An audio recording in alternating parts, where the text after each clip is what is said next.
We need some usher here to assist on this staircase. Bwana asifiwe. To my friend Mumbi and her family, the clergy, the Right Honorable Raila Odinga, Governor Sakaja, and all protocols observed. I want to first acknowledge Mheshimiwa Jude Jomo, who we were in Parliament with, since we are talking about formers, and I think Mheshimiwa has also been acknowledged, former MP for Gatundu, I believe. I want to speak to my sister Mumbi. Many of us women, when you see us, you don't know where we came from. I only know Raila Odinga because of Mumbi. Where has he gone? And I wanted to say this when he's here. I'm also only loyal to him because of Mumbi. Because she taught me loyalty. And she taught me the politics of standing in a space where other people are not comfortable. When Mumbi and I joined politics because of Mumbi, I would have come into Bunge much faster if I had gotten the trick early ya kukimbia to where my tribe is. I would have been in Bunge for long. If I had played that politics, Mumbi, you know we would have gone very, very far politically. But we didn't. We didn't because Mumbi taught us that. And Mumbi, therefore, I want to say, many people who are here, many women especially who are here, we hold you in high esteem. And we thank you for holding our hands. I want to talk to Mumbi's children. I lost my father. And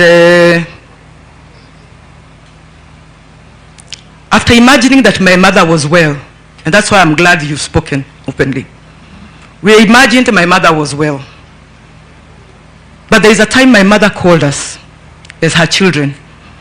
And she said, my children, from today I don't want to be your mother. I want to be your friend. Because if a friend is the one you call regularly, a friend is the one you go for a drink with, a friend is the one you rush to, then I don't want to be your mother. I want to be your friend. And I want to tell you my relationship with my mother since my father passed has changed dramatically. And so I'm asking you, even as we look for what Mumbi can be occupied with, the joy Mumbi will have is to be occupied by you. I've seen grandchildren here, and these days I'm a grandmother. And I'm telling you, if there's something I can do daily, is be with my grandchildren. So please avail yourselves and avail Mumbi's grandchildren to her, because that is the most important thing right now in family. Let me speak a bit about our political loyalty to one Raila Odinga. And Baba, if there is a place where you keep your loyalty card, if Mumbi is not top 5, then Baba, you don't know who is loyal to you. If she's not top 5, you have no idea what loyalty to you means. But I want to tell you what it has cost Mumbi. Because we've cried many times with Mumbi. It has cost Mumbi, and her family will tell you, a lot of hatred, sometimes attacks, and it has cost her being the pillar for you, especially in this region, a lot. And therefore, when Mumbi is here today and you're here, I am not surprised at all. I'm not surprised. But I want to say something that I know if Mumbi was allowed to be the Mumbi today, she would say. And Kamau Raila is Kamau Raila. What he says, nobody understands. So just get him. He's one of the most loyal people to Baba, but he talks in parables. So I'm sure everybody's wondering what he has just said, but he talks in parables. But I want to tell you what Mumbi has taught me, Baba, and you have also taught me, is not to hold grudges. Not to hold grudges in politics. Because it will burn you, it will eat you up, and you will never move the country by holding a grudge. And that's why some of us watch you seated on TV next to Ruto, and we take a deep breath. But those of us who know you, those of us who know you well, know that we have come from a journey where you will always do the right thing. And one thing I'm telling you, Kamau, and all the Kikuyus who are here, Moriega, no here domatoe demo Gikuyu.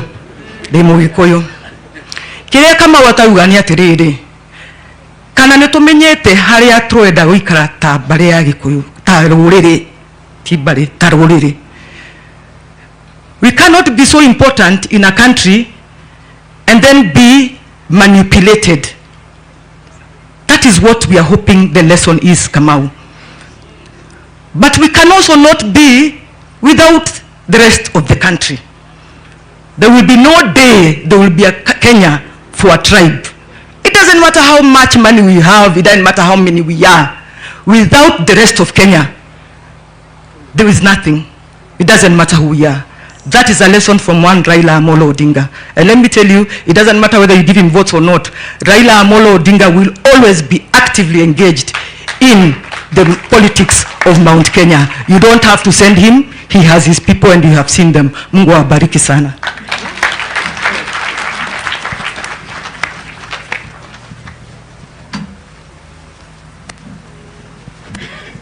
Thank you, Mheshimiwa.